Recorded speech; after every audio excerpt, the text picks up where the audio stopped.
Yo tout le monde, ici Sweep. La semaine dernière, je vous ai parlé des Gardiens de la Galaxie, mais surtout du noyau central de l'équipe. Mais j'avais aussi lâché quelques noms au niveau de l'équipe, comme par exemple Adam Warlock ou Philavel. Il faut savoir que ces personnages sont en fait des membres temporaires ou honoraires des Gardiens de la Galaxie. Et vu que j'ai oublié de vous parler donc des membres temporaires des Gardiens de la Galaxie, en effet, je vous avais parlé seulement des membres importants, et dans la vidéo des Ravageurs, je vous avais justement spécifié que j'avais oublié quelques noms, comme par exemple Krugar ou Mainframe, et bien aujourd'hui on va rectifier le tir pour les Gardiens de la Galaxie, je vais vous parler de tous les membres temporaires qu'il y a eu dans l'équipe. Mais je ne vais pas vous balancer toute une liste de noms comme ça au hasard, je vais essayer de respecter tout l'ordre chronologique qu'il y a eu dans l'équipe. Alors tout d'abord, lors de la création de l'équipe, avant qu'il y ait réellement le nom, et bien comme je l'ai dit la semaine dernière, il y avait donc Rocket, Star-Lord, Drax, Gamora et Groot, mais ils ont retrouvé aussi donc du coup Adam Warlock et Philavel. Mais justement ce groupe ne durera pas longtemps. En effet, il fallait savoir qu'au moment où Star-Lord avait recruté tout le monde, il avait demandé à Mantis de les manipuler légèrement, mais tout de même mentalement, afin que tous acceptent. Et quand ils l'ont tous appris, eh bien, il y a eu directement un grand problème dans l'équipe. Il faut savoir que Gamora et Adam Warlock étaient partis de leur côté, Drax et Philavel étaient partis, et du coup Star-Lord partit tout seul de son côté.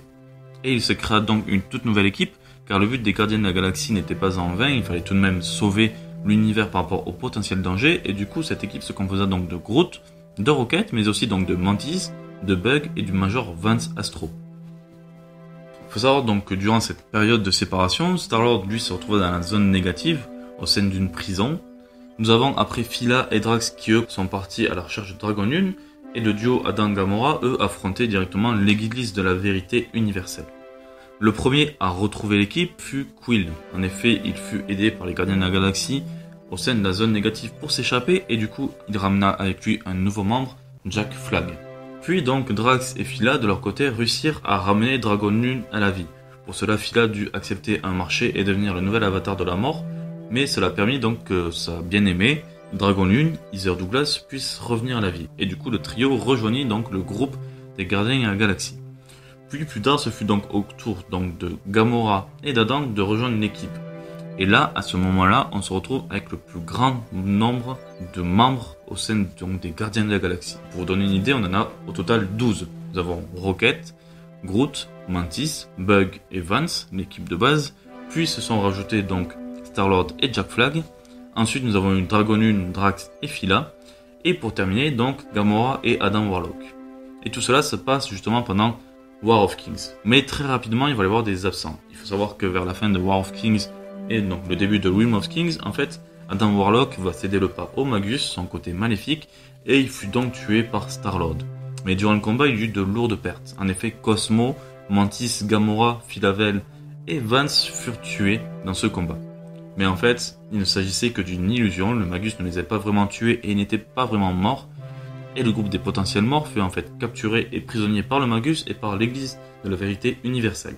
Mais ils réussirent tout de même à se libérer, mais il y a bien une qui fut tout de même tuée dans le combat, c'est Phila. En effet, Philavel fut manipulé par les entités pour ouvrir le cocon d'Adam Warlock, sauf que vu que Adam était déjà sorti, on ne savait pas ce qui se trouvait à l'intérieur.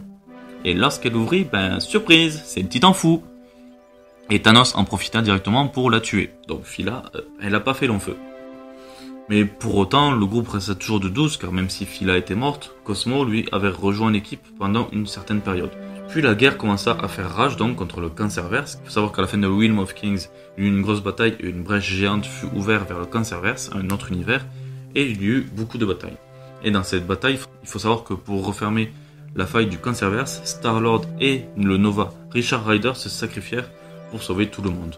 Mais un peu avant cela aussi, nous avons Drax qui, un peu pris de zèle, a commencé à affronter Thanos et s'est fait tuer par Thanos. Donc du coup, on retrouve 2 membres en moins au niveau des Gardiens de la Galaxie, il s'agit de Star-Lord et de Drax. Mais du coup, après Thanos Imperative, en fait, on retrouve plus vraiment les Gardiens de la Galaxie. Je n'ai pas trouvé de récit dessus, en tout cas en VF. Et du coup, on reprend plus tard donc avec les Marvel No. Au niveau des Marvel No, du coup, on retrouve le noyau central qui est composé donc de Groot, Rocket, Drax, Gamora et Star-Lord. Mais il y a aussi Iron Man, donc Tony Stark, qui se joint au groupe car il comprend très bien en fait qu'il doit y avoir un représentant de la Terre au sein de cette équipe intergalactique. Très rapidement, nous avons Angela, qui est une guerrière donc de Even qui se joint à l'équipe, et Stark lui fut remplacé donc par l'agent Venom Flash Thompson pour représenter la Terre. À un moment, nous avons même justement Captain Marvel qui a rejoint les Gardiens de la Galaxie. Et là, on retrouve sans doute la deuxième fois où les gardiens ont été le plus nombreux. Ils étaient cette fois 8. Nous avions Star-Lord, Gamora, Drax, Rocket, Groot, mais aussi donc Venom, Angela et Captain Marvel. Mais il faut savoir que justement Captain Marvel et Angela, elles ne sont pas restées longtemps. Par contre, à la suite du Vortex Noir, il y a Kitty Pryde, qui était à cette époque la petite amie de Star-Lord, qui décida de rejoindre justement les Gardiens de la Galaxie. Après l'événement Quill Président, où justement Star-Lord est devenu le chef de Spartax, et bien Kitty Pryde a repris le rôle de Star-Lord. Et à ce moment-là aussi, nous avions Ben Grimm qui avait rejoint justement les Gardiens de la Galaxie. Gamora, au moment où Quill était devenu président, était partie du groupe, mais elle revint assez rapidement car dès que Spartax fut attaqué, elle regagna l'équipe. Et ensuite, donc, le groupe ne bouge pas vraiment. Nous retrouvions Kitty Pryde et Peter Quill tous les deux en Star-Lord. Nous avions du coup Venom, nous avions la Chose, mais nous avions toujours donc du coup Drax, Gamora, Rocket et Groot. Du coup, ils étaient à nouveau 8 à ce moment-là, mais tout ça c'était avant le drame, tout ça c'était avant Civil War 2. En effet, juste avant Civil War 2, même Angela réintégra le groupe, donc du coup ils étaient même 9, ils étaient encore plus nombreux, mais on était quand même loin des 12 de la vieille époque. Et au moment donc de Civil War 2, il y a eu un gros événement. Tout d'abord, le vaisseau des Gardiens de la Galaxie fut détruit dans une bataille, et surtout, face à un mensonge de Quill, l'équipe se scinda directement. Gamora ne voulait plus du tout voir Peter Quill, et justement Rocket et les autres commençaient à le détester. Mais plus tard, après Civil War 2, lorsque Thanos commence à attaquer la Terre, le groupe des Gardiens de la Galaxie se reforme. Mais quand je dis se reforme, c'est vraiment tous. Nous retrouvons à la fois Drax, Gamora, Rocket, Groot et Star-Lord, mais nous avons aussi Kitty qui se joint à la partie, nous avons Ben Grimm, nous avons Venom, tous, même Captain Marvel, tous se joignent à la bataille pour contrer Thanos. Mais au moment où les gardiens peuvent repartir dans l'espace, nous avons Venom, Kitty, la Chose et Angela qui décident de rester sur Terre. Et Captain Marvel aussi, vu qu'en fait, elle gère directement plusieurs entités. Et du coup, en fait, on repart directement avec notre noyau central dans l'espace. Il s'agit donc de Groot, Rocket, Gamora, Drax et Star-Lord. Et les aventures que nous avons actuellement au sein donc des Marvel Now, des Marvel Universe qui sont en kiosque, on retrouve toujours donc du coup le noyau central.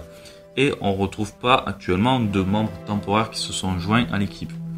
Mais du coup voilà, quand on regarde quand même au long terme tous les mouvements qu'il y a eu, déjà on reconnaît un peu comme dans les Avengers qu'il y a eu beaucoup d'allées et de venues, beaucoup de séparations ou autres. Toutes les équipes sont les mêmes et c'est tout à fait normal. Mais il faut quand même se rendre compte que il y a eu beaucoup de mouvements, mais ce n'était pas non plus un petit groupe du coup. En comptant à peu près comme ça, il faut se dire qu'en dehors du noyau central, nous avons quand même eu 14 membres temporaires au sein de l'équipe.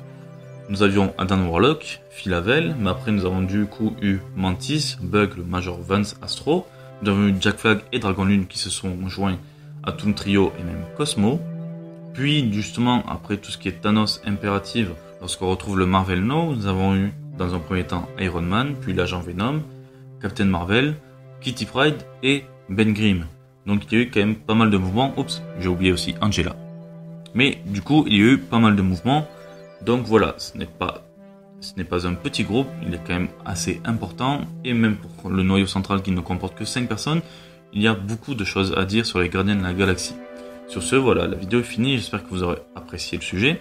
N'hésitez pas donc à laisser un pouce bleu ou un pouce rouge. Mettez-moi en commentaire si vous avez un avis à donner, si j'ai oublié des membres temporaires ou s'il y en a que vous ne comprenez pas. Vous pouvez aussi me suivre sur Facebook et sur Twitter. N'hésitez pas aussi à partager cette vidéo et à vous abonner à la chaîne. À présent, je vais donc vous laisser. Ciao tout le monde et à la prochaine.